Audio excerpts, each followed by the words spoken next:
Welcome into another All 22 Daily. Today you have Chris and Ray. We're going to be talking about some of the big moves that happened yesterday. Ray, start us off with the Jalen Ramsey trade. Yeah, so big trade going down yesterday. Jalen Ramsey is now a Miami Dolphin. The Rams are in a bit of a fire sale. There was some cryptic tweets and discussion earlier this offseason about Jalen Ramsey possibly being on the move. We actually talked about that in our main podcast episode last month when we were doing our defensive rankings. Figured Miami may be a pretty good fit, had some discussion around that, and lo and behold, Jalen Ramsey is now a Miami Dolphin in exchange for a third-round pick and tight end Hunter Long. So big moves happening before the start of free agency. Yeah, wow. That was a huge move, and it was something you called, so shout out to you.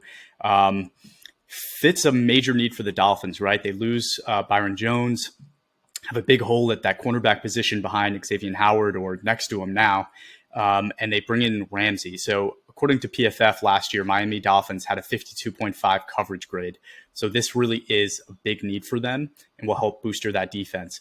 But they're really going in an interesting direction where they're saying kind of like the Rams, screw draft picks. We're just going to go all in on players that we know are going to be studs. But it adds a lot of capital to their books. So tell me a little bit about what that contract means for them. Yeah, they're definitely going all in, right? We also discussed Ramsey's age. He's, I think, 28 years old now. He's got maybe 2 or 3 years left before you start to feel a little uncomfortable giving big money to corners entering their 30s, right? So they're going all in. It's not just the Jalen Ramsey move and the contract they're taking on, but also the Bradley Chubb trade from halfway through the 2022 season. So they're going all in, and some might say it's an interesting strategy with the health of quarterback Tua Tagovailoa sort of in flux and seemingly one hit away from missing significant time.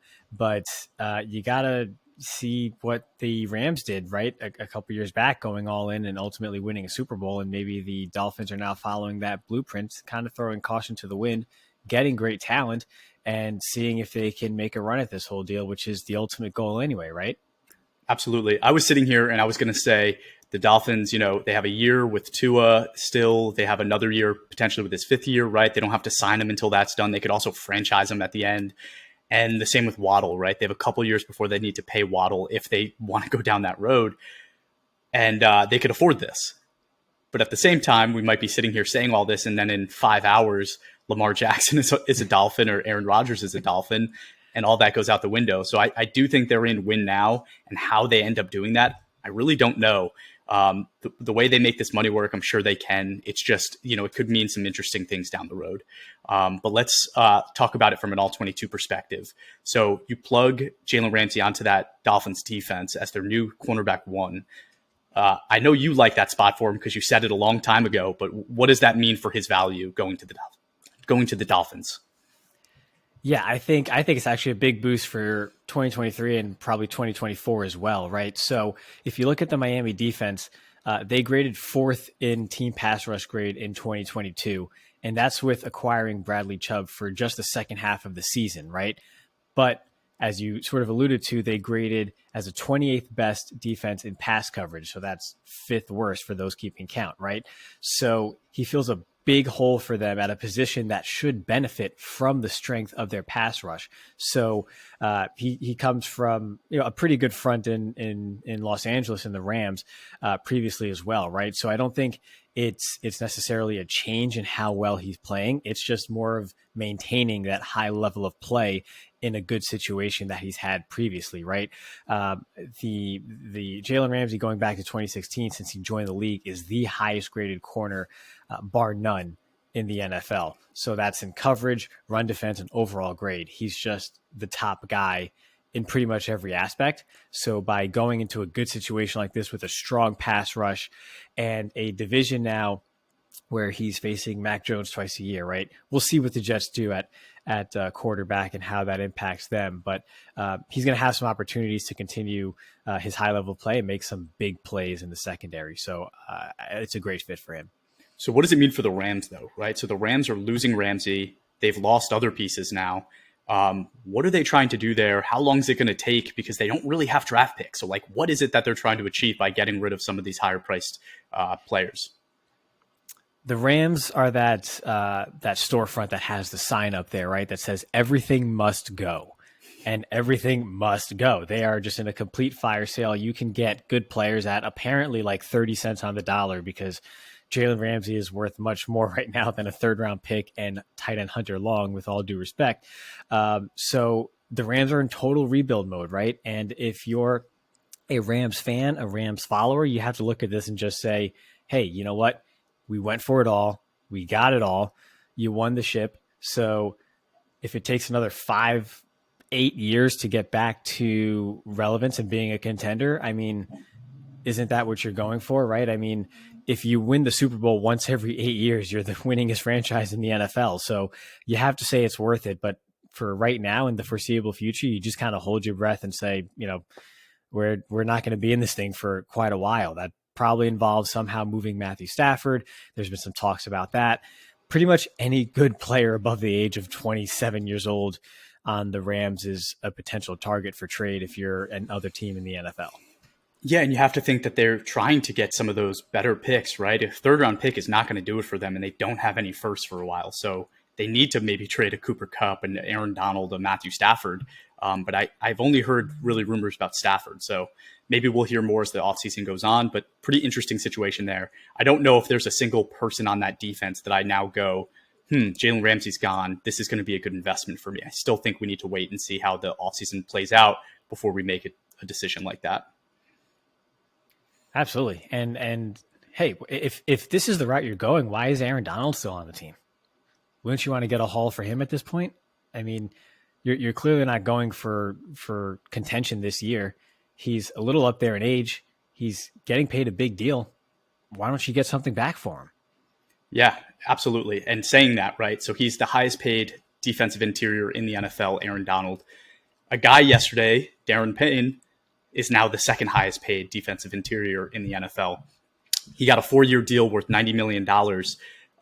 Ray, tell me, do you like that move? Who do you like it for? It's interesting, right? So he's had a bit of an up and down career. He was an above average run defender his first couple years in the league and a below average pass rusher. Then over the past 2 years, it's been the inverse. He's been an above average pass rusher and inconsistent against the run. So you're kind of like, what do I do with this? What does this mean? And for whom does it mean, right?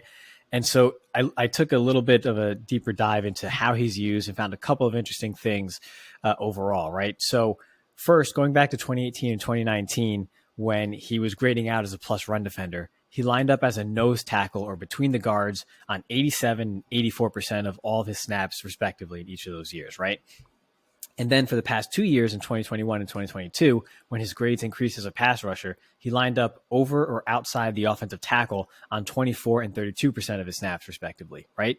So I think it's just a matter of what you want to do with him, and maybe you don't put too much on his plate, right? So someone might look at this and say, he's been so uneven in his performance to date, and they shouldn't have paid him such a large deal, right? The optimist view may be, well, if they get healthy, a full strength Chase Young back finally, then perhaps there's not so much on Payne's plate where he's trying to be Mr. Everything for this defensive front, and he's freed up some on the interior to get back to being that plus run defender that we saw when he was younger. And then maybe he's not relied on as a primary pass rusher opposite Montez Sweat, with opposing focus now going towards a Chase Young. So I think if Chase Young does come back healthy and at full strength, you now have Young and Sweat as their primary pass rushers. That takes a load off of Payne and maybe allows him to sort of live up to the big contract that he was just given. So I can certainly see the potential there, even if the pieces have not all come together yet. But I think a lot of it is actually dependent on the health of Chase Young to give them that other pass rushing threat on that defensive front to allow Payne to then just sort of play a bit more freely and not be so reliant on him doing so many different roles. Yeah, no, and that's a really good point about the way they're using him. Something tells me, though, just it hasn't worked yet, right? That defense, they've invested so many first-round picks into that defense, and it just hasn't worked, right? There hasn't been a consistent threat on opposing offenses where this defense, you face them, and it's going to be brutal for you. That just hasn't been the feeling. That's what the implication was when they drafted these players, and it just hasn't really materialized. I think what we're seeing a little bit is that change in market where yes, he's now the second highest paid defensive interior, but maybe in the next 2 years, we see 5 or 6 guys pass him by, right? We see Quinnen Williams and Derek Brown, guys like that getting huge contracts. Like that could happen, right? And I think ultimately what that means for your all-22 team is that the defensive interior position, that weight is going to increase. Like that is going to be just that much more important when these guys start to get paid. So that's an interesting aspect on this. I looked at his PFF grading as well, and it is definitely concerning to me. His best year, he had a 68 defensive grade. He's definitely improved as a pass rusher over the past few years. And like you said, maybe when Chase Young comes back, he can materialize on that a little bit more, and maybe he puts more emphasis on his run defense. I don't know. But his 43.5 run defensive grade last year and 53.8 the year before is concerning. I don't know how you pay that guy $90 million with, I think, 60 something guaranteed, right? That's concerning to me. Washington Commanders, I think they're one of those teams now where they're overpaying players to keep them there, which is a strategy, right? It's a strategy. If you hit on a quarterback, if they're able to do that, maybe they're in a winning situation. But that hasn't happened yet, right? With Sam Howell as your only quarterback right now, don't know if they really are in a position to go and make a move like this. But saying that, I do like it for him. Congratulations to him. Get your money, get that bag. Like, I'm about it. But I don't know how I feel about it for Washington as a whole. And then just another couple other deals I wanted to point out. Matt Milano signs a 2-year deal worth $28 million. That's an extension to keep him in Buffalo, right? They're going to lose Tremaine Edmonds. So I really like that for them. I like that for him. I don't know if you followed him last year, but he was a really great defender, constantly grading out pretty high. Towards the end of the season, I think he started to kind of trail off a little bit, but that was the best season we saw of Milano, and I think there's going to be a lot more of that now that he's going to be given more responsibility.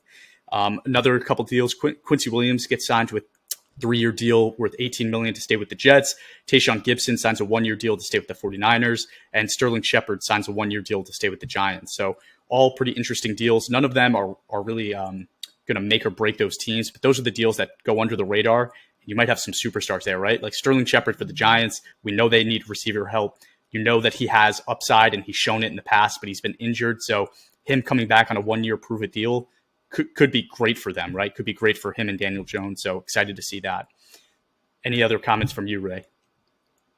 Yeah, I think it's interesting, right? So we're coming on to the start of the free agency tampering period coming up here today. So you're seeing a lot of these retention deals get done now to avoid these players hitting free agency. And then I just want to, of course, shout out all those free agents who are able to get deals done in about 8 minutes from the start of the tampering period, because apparently they're just so direct in their negotiations. They just get straight to the point and totally don't start until they're actually legally able to. So good for them. Yeah. So there's the legal tampering period, and there's probably some illegal tampering going on, right? But yeah, definitely shout out to them. There's going to be some exciting news coming up. So we're going to keep pushing these dailies out. So tune in when you can, and we'll get these up as quickly as we can. So have a great day. We'll talk to you later. On the go.